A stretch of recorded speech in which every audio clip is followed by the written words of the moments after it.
I think if you're a lacrosse defender, this might resonate and you can maybe avoid the mistake that, or the big mistakes that I did.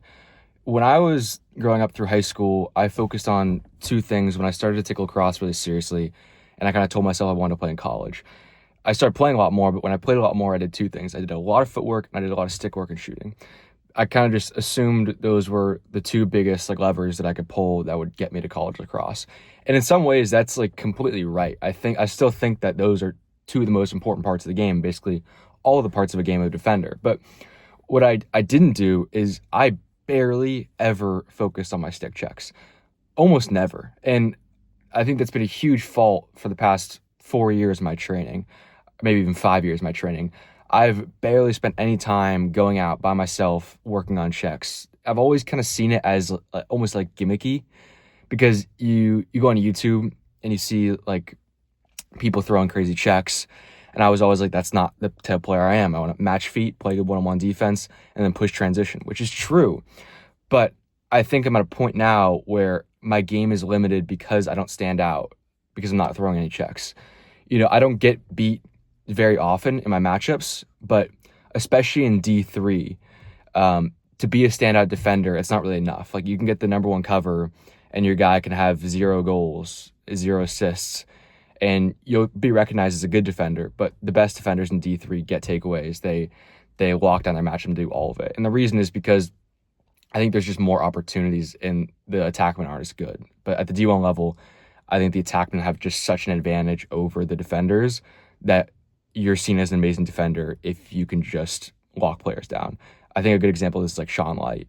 I think he only had like 5 or 6 caused turnovers maybe this year, maybe more, but not many. And he was still, I don't know if he was a first team or second team All-American, but he's one of the best defenders in the country just because he can lock players down. But at the D3 level, it's important. Like you need a bag of checks. And that's something that I've never focused on. Another thing I never focused on, and it's always kind of been, or maybe I focused on it a little bit, but I always saw it as something I couldn't do, was be bigger, like gain weight. I always kind of justified it to myself that I don't lose many matchups because I'm getting back down. That's like not normally the problem that I have. Even though it's not true, like that is normally when I lose my matchups, but I think it's just an excuse to not put weight on because it's a hard thing to do, and I'm nervous that I'll lose my speed.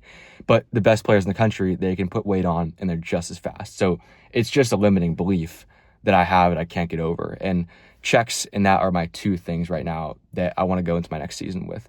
And being restricted to do anything else, those two things I can totally do. Like I can't work on my speed right now. I can't really work on my shooting or anything like that right now. But that's okay because those have been my strong suits in the past. So now it's almost like I'm working on the weaknesses that I've never worked on before. And my hope is that I'll have a huge effect. With weight, I think every player who puts on weight in a good way, like muscle, they almost always come out and they say it was the best thing that happened to them. And I've like seen that so many times over and over, and I still avoid doing it because I'm maybe not scared, but I've tried it many times and I haven't done it well enough and I haven't put on weight and it's been annoying.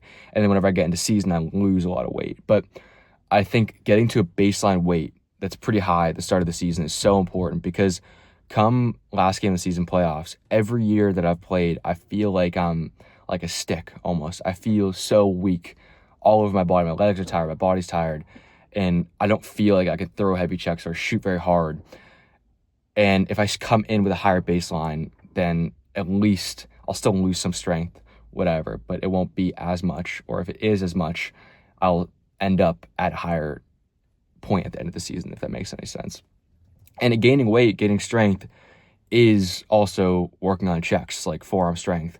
That's working on checks, just being stronger. You can throw bigger checks. So I think my style of play has always been the cover guy. Like I get the fast attackman, I match feet, I do the right things, and I try not to get scored on. And that's like worked very well.